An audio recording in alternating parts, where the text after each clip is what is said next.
I think it was a bit sort of up and down maybe. I think it's always tricky against Benoit because I think against one another there's a lot of tactics going on. It's never quite the same point, and sometimes he plays very deep in the court and he plays up in the court. That's maybe why you draw out errors out of each other rather than winners at the end, and then the match maybe doesn't look as good. But and plus he covers the court very well. So sometimes you have a tendency to overplay as well. But overall, I'm happy. I think it was not a bad performance by any means by me, and I can be pleased. So it's all good.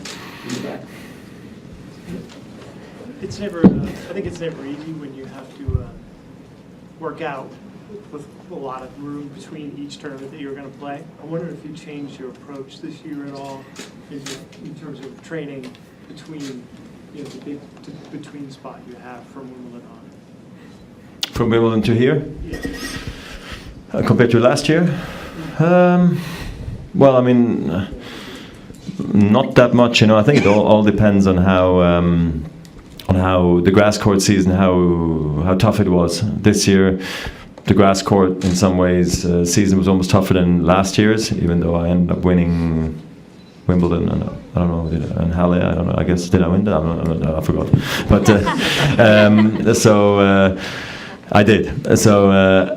This year, with playing a lot of matches leading into the grass, plus the tough 5-setter I had against Anderson, it takes maybe more out of you than going straight sets for 7 matches at Wimbledon. I think I didn't want to get hurt coming into the Open, so less was more, I think, for me this year.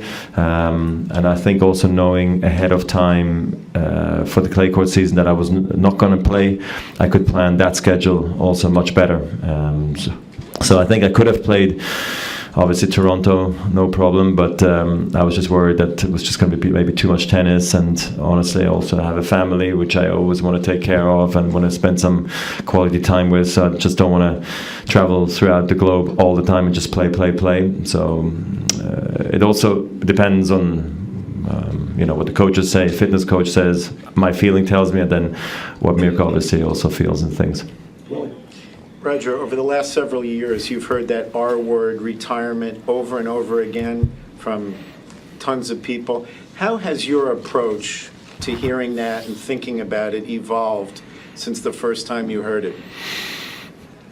Well, it's been 9 years, so so I don't know what to tell you. It's in the beginning you're like, what? Like, it can't be true, and then eventually you're like, okay, fine, I get it. They're allowed to ask it, and then you get to a point where everybody has to ask it, because it could be that I would be the one in that very moment to reveal that this might be it. So then the journalist has to do their job and ask me that question. So almost every interview I do, they have to ask me the question. So, and the thing is, maybe I can tell you guys, is I will not tell it to one journalist in that one moment. I don't think I'm like that. I would first check with my family, and then if the team and everybody thinks that this is it now, and I feel it's truly that, I wouldn't probably tell it to that one journalist. Just it happened that I was doing that interview that day. But it's been in phases. Sometimes you get a bit. You wonder why they ask you again, because do they not hear what I said yesterday, or do they not listen to what I said 2 months ago? But at this point, I take it with a smile, and I understand that everybody's just doing their job, I guess.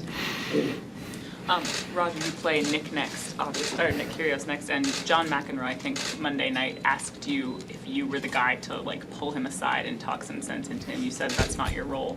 Wondering if you could go into why you feel like that's not your place, obviously, and is it? You mentioned it was almost kind of an insulting question to Nick. If you could go into that. Just like that he needs someone to take him aside and say, hey. That was what John thought, I don't know what to tell you. I think a player can always ask any other player for advice, and then it's the player's choice to the other player's choice to give advice or not. And it doesn't have to necessarily be an older guy or anything. It can just be, I'm playing Nick tomorrow, and I can ask, I don't know, Robin Haase, what do you think how Nick plays? Yesterday I practiced with somebody who asked me, what do you think about my game? and I give advice. So I think we do it all the time as players. So in Nick's situation, I don't know what to tell you. I think I'm sure he asks around. He's a clever guy, and he knows what he needs to do to get to winning ways. And he's won his 2 matches here, so things are going well for him. And I think it's just more of a hypothetical question, and which only stirs up stuff that we shouldn't be talking about. Roger, 3 matches versus Kyrgios ended 7-6 in the third set, if I'm not wrong. Are you hoping that the umpire will not come down from his chair if Kyrgios is not trying his best and he's down 1 set and 1 break, like it happened today? That won't happen. What do you mean? Would you think it's going to happen again? Yeah, well, I'm asking, would you... I'm asking you the question. Do you think it's going to happen again? I don't think it will. Exactly. There you go. So it will not happen. Understood my question. I understand your question. You understand my response. That it will not happen twice in a row. Okay. So I don't think that's the. What do you think then about what happened today? It's not the umpire's role Okay. to go down from the chair. But I get what he was trying to do. Yeah. But he behaves the way he behaves, and then you, as an umpire, take the decision on the chair. Do you like it or don't you like it? But you don't go and speak like that. In my opinion, I don't know what he said. I don't care what he said, but it was not just about how you're feeling. I'm not feeling so well, and go back up to the chair. It was there for too long. So it's a conversation, and conversations can change your mindset. It can be a physio, can be a doctor, can be an umpire for that matter. So that's why it won't happen again. I think everybody knows that.